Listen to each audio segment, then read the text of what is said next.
Hello, everyone. Welcome to the Newsbrowse News broadcast. UPI reported that President Donald Trump announced the postponement of a planned executive order on artificial intelligence, AI, citing concerns about U.S. competitiveness with China in the crucial technological race. Speaking to reporters at the White House, Trump stated he did not want to enact anything that would get in the way of that lead, referring to the United States' current position in AI development. He characterized the proposed order as a potential blocker to progress. The executive order, drafted to enhance security measures, would have granted government agencies the authority to review new AI models up to 90 days before their public release. This decision marks a shift from the Trump administration's previous hands-off approach to AI, driven by growing fears that the technology's increasing power could pose a national security risk. Leaders from major AI developers, including OpenAI and Google, were reportedly annoyed by the last-minute event cancellations.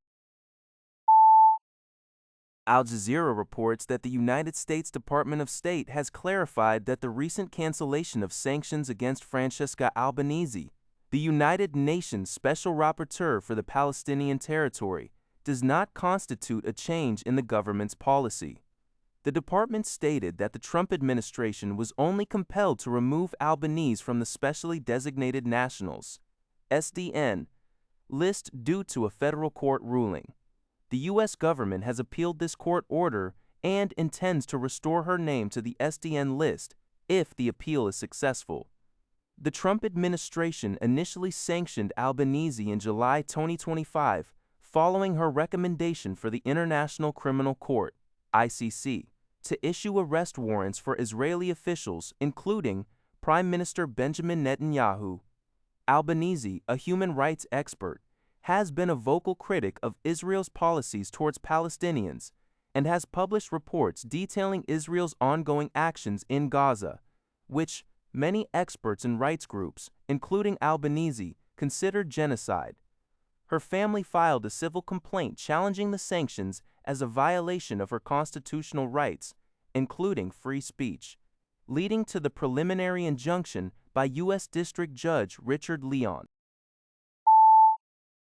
RNZ reports that Nauru's government has issued a comprehensive directive requiring all public servants and employees of state-owned enterprises, both within the country and abroad, to strictly adhere to the One China principle. The cabinet decision made on May 15, 2026, mandates consistency in terminology, references, and administrative practices across all government bodies. Officials are specifically instructed to avoid using terminology, symbols, flags, emblems, or representations inconsistent with the One China principle. This also means refraining from entering into official relations or participating in programs funded by Taiwan province authorities. This directive follows Nauru's decision in January 2024 to switch diplomatic recognition from Taiwan to China, making it the first nation to do so after Taiwan's presidential election that year. Nauruan officials have since described their relationship with Beijing as reaching new heights and manifesting in concrete tangible actions. Taiwan's Foreign Affairs Ministry had previously accused China of using economic incentives to facilitate Nauru's diplomatic switch.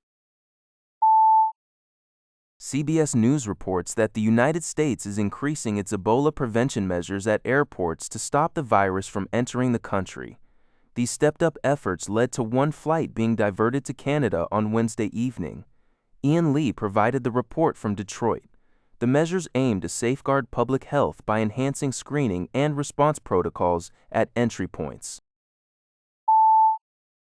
Phoenix News reports that scientists at the University of California, San Diego have conducted an empirical study, providing the first proof that modern artificial intelligence AI systems can pass the Turing test.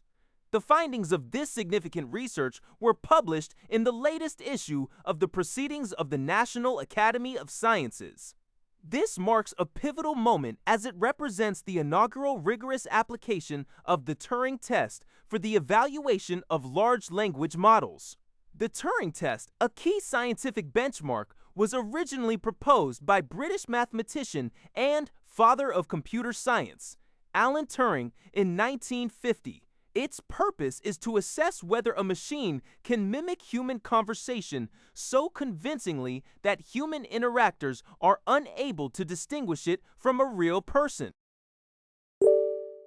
That's all for this video. Thank you for watching. See you in the next video.